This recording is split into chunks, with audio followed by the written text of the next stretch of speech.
Pregunta importante. ¿Recibiste algún correo electrónico del SAT con diferencias? De las que sean. De IVA, de subsidio, de retenciones. ¿Recibiste alguno? Si es así, quédate porque tenemos mucho de qué hablar el día de hoy en los monólogos del fiscalista al respecto.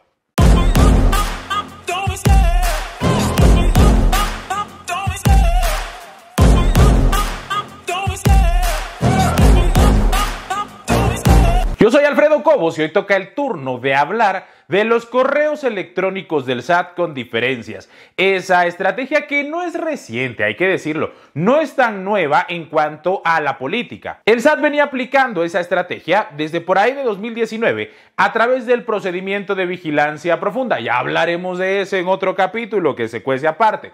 Pero digamos que se dio cuenta que jalaba muy bien, que a través de esas diferencias empezaban a suspender o cancelar certificados de sello digital y que recaudaban una la nota. Entonces, ¿qué dijo el SAT? Oye, pues aquí hay una minita de oro en la que hay que decirlo, porque pues digo, aquí siempre hablamos las cosas como son. Cuando también nos toca a nosotros como contadores, hay que reconocerlo.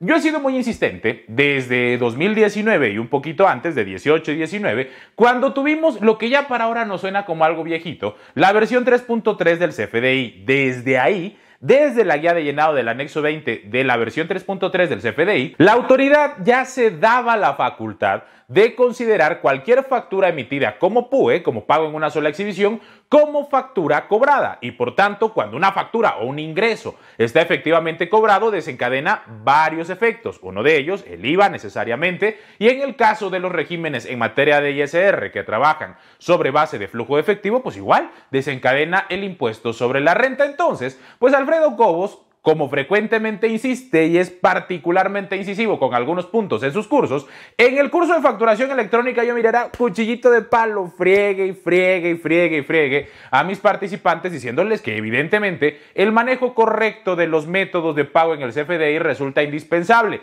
Muchos de mis participantes lo hicieron y aplicaron esa política y no nada más lo decía yo, lo han dicho muchísimos otros colegas porque era lo que también señalaba la guía de llenado, pero hubo quienes dijeron, no, están locos estos, como son exagerados, nunca va a pasar nada. Y fueron esos que en diciembre de 2021, como regalito de Navidad, fueron de los primeros miles, porque fueron miles, en recibir sus correos electrónicos donde el SAT les decía, oye, declaraste IVA por esta cantidad y en tus FDIs PUE tienes esta otra, me debes lana. ¿Qué hacían muchos colegas contadores al respecto? Que decían, mira, a mí me da flojera emitir facturas PPD y luego tener que hacer un complemento de pago, se les hacía fácil emitir todas las facturas como pago en una sola exhibición. Yo los entiendo, pues es un poco simplificar la chamba, pero ¿qué pasó? Que a la larga, pues ese evitar la fatiga se convirtió en un problema mayor.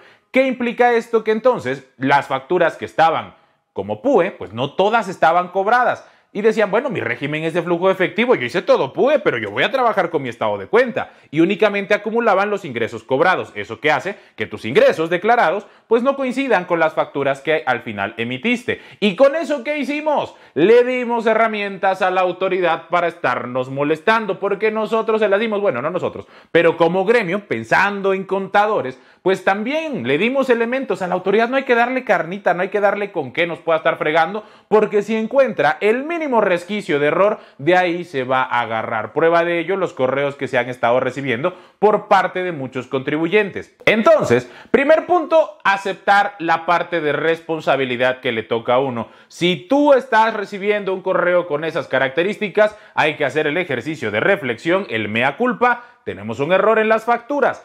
Ese es el primer punto y lo más importante, a partir de ahorita no seguirlo cometiendo porque entonces te va a pasar todo el tiempo. Nada más que con las reformas al Código Fiscal de la Federación desde 21, pero también con más precisión todavía en 2022, se agregaron esos elementos que el método de pago y el PUE y el PPD y cómo la autoridad lo considera efectivamente cobrado cuando ya está PUE, pues estaba ahí perdido en la versión 3.3 en una guía de llenado ahí medio pinchurrienta, perdido en la resolución miscelánea fiscal, pero ya no. En 2021 y en 2022 se hicieron adecuaciones al artículo 29A del Código Fiscal de la Federación que llevaron esa premisa a texto de código y se volvió evidentemente un aspecto obligatorio. El artículo 29A del código establece que cuando una factura está cobrada se emita como PUE y cuando la factura está a crédito se emita como PPD. ¿Qué es eso? Lo mismo pero al revés, dice la autoridad. Si ya está cobrada me la pones PUE, por tanto si está PUE está cobrada. con fundamento de ley y eso eventualmente los lleva a poder implementar con mayor facilidad estos correos de diferencias. Entonces, ya no lo vamos a hacer así, vamos a emitir bien nuestras facturas, el compromiso del día de hoy. Pero la cosa es que si yo ya recibí el correo, ya tengo la bronca encima, ¿cómo la voy a resolver? Primer gran error de muchos colegas, aferrarse a responderlos como desesperados en este momento. Mando un caso de aclaración donde yo le explico, señora autoridad, si mis facturas son PUEs, pero nada más acumulé lo cobrado, aquí está mi estado de cuenta, creyendo que con justificarle eso a la autoridad lo están desmintiendo o le están diciendo que eso que ellos presumen está desvirtuado. No, lo único que estás consiguiendo con mandar un caso de aclaración en esos términos, ¿qué crees que es? Confirmarle a la autoridad que tiene razón en la determinación de diferencias que te efectuó o que le efectuó a tus clientes. Por lo que lo primero que tendríamos que hacer es la revisión. ¿Tiene razón el SAT? ¿Tengo mis facturas PUE y no los acumulé? Si la respuesta es sí, no es que todo esté perdido, pero pues ya esas facturas ya se hicieron mal. No pierdas de vista que lo que te mandó fue un correo electrónico y como correo electrónico no tiene efecto vinculante, no estás obligado a responderlo si no te conviene. Si sí te conviene, si tú tienes la razón, mira, así lo vamos a responder. Pero si no, si únicamente vas a hacer una confesión de parte donde digas, no, pues sí, mis facturas están así, la autoridad a partir de ello puede fundamentar y basar la exigencia del pago de esas diferencias. En el momento en el que la autoridad te requiera formalmente, inicie un proceso de vigilancia o de fiscalización en tu empresa por la vía formal o en las empresas de tus clientes por la vía formal, tú vas a poder ejercer medidas de defensa fiscal. Si recibiste un correo y tienes esas broncas, tampoco corras de momento, si resulta complicado, a presentar todas las complementarias y pagar todas las diferencias. Por lo menos piénsatelo antes de empezarlo a hacer y ten muy en cuenta que en el momento en el que la autoridad inicie un proceso formal en contra del contribuyente, habrá que establecer un mecanismo de defensa y en ese mecanismo de defensa hay que defender el fondo por encima de la forma. ¿A qué me refiero con esto? A que esos colegas que le dicen, oye, yo acumulé sobre mi estado de cuenta, tienen razón porque ese es el cumplimiento de fondo. ¿En dónde se equivocaron? En el cumplimiento de forma, en el método de pago del CFDI. Hasta antes de este ejercicio 2022 o para las diferencias que te determinaron de 18, de 19, de 20 y de 21. Y podríamos decir, oye, ¿y por qué desde 18? Porque desde 18 está el CFDI 3.3 con esta condicionante, no antes. Entonces, si te determinaron diferencias de esos ejercicios, este argumento que te acabo de decir haber cumplido de fondo, aunque en forma hubieras fallado, te puede servir como una herramienta de defensa fiscal. Eso sí, cualquier cosa que se tenga que defender, pues es un problema, pero no está perdido. El pronóstico de defensa puede ser relativamente positivo, puede ser optimista, porque al final tú cumpliste con la ley, si es que sí cumpliste con la ley, en cuanto a la acumulación y pago del IVA. Pero ya eso en 2022 no te va a servir, porque ya es un requisito de fondo también legal, que aparece en el Código Fiscal de la Federación en el 29A. Entonces, tenemos que aprender la lección, queridos amigos, queridos colegas, entender que también hay ocasiones en las que evitar la fatiga puede representar un gran problema. Esta profesión, la profesión contable, no da chance de evitar las fatigas. Es una profesión que demanda mucha atención, mucho cuidado. Acércate a un equipo jurídico de abogados fiscalistas que te pueda defender. Acércate a la Prodecon para que pueda iniciar este tipo de procesos. Y oye, así, entre nos, ¿has escuchado por ahí o te ha pasado que ya la autoridad inicia un requerimiento formal, un proceso de solicitud de esas diferencias? Pues no, ¿verdad? O no, por lo menos no es tan común o no es tan popular. ¿Por qué crees que no lo ha mandado todavía?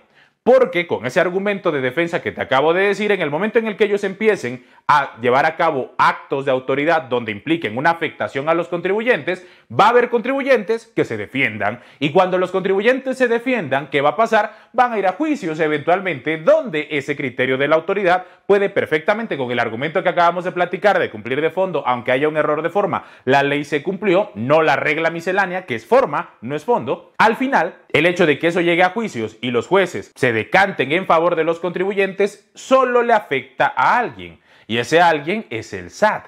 Por tanto, se le caería esa herramienta, mira, con la que están ahí como cuchillito de palo encima de los contribuyentes, porque entonces todo el mundo se va a dar cuenta que puede haber un cumplimiento de fondo que se puede defender. Vuelvo a decirte, eso es del año pasado para atrás, de 21 para atrás. A partir de 2022, olvídalo, ese argumento no sirve de absolutamente nada, pero sí es importante que lo tengas en cuenta. Entonces, ¿a qué le han apostado? A tirar el anzuelo y a ver cuántos caen. No seas de esos que caen, mejor sé de esos que aprenden la lección, que están reflexionando en cuál pudo haber sido el error, que están tratando de corregirlo en la medida de que esto pueda ser corregido, que están comprometidos con no volverla a regar, porque eventualmente ese es un problema que se pudo haber evitado, es un problema que nunca debió haber sucedido.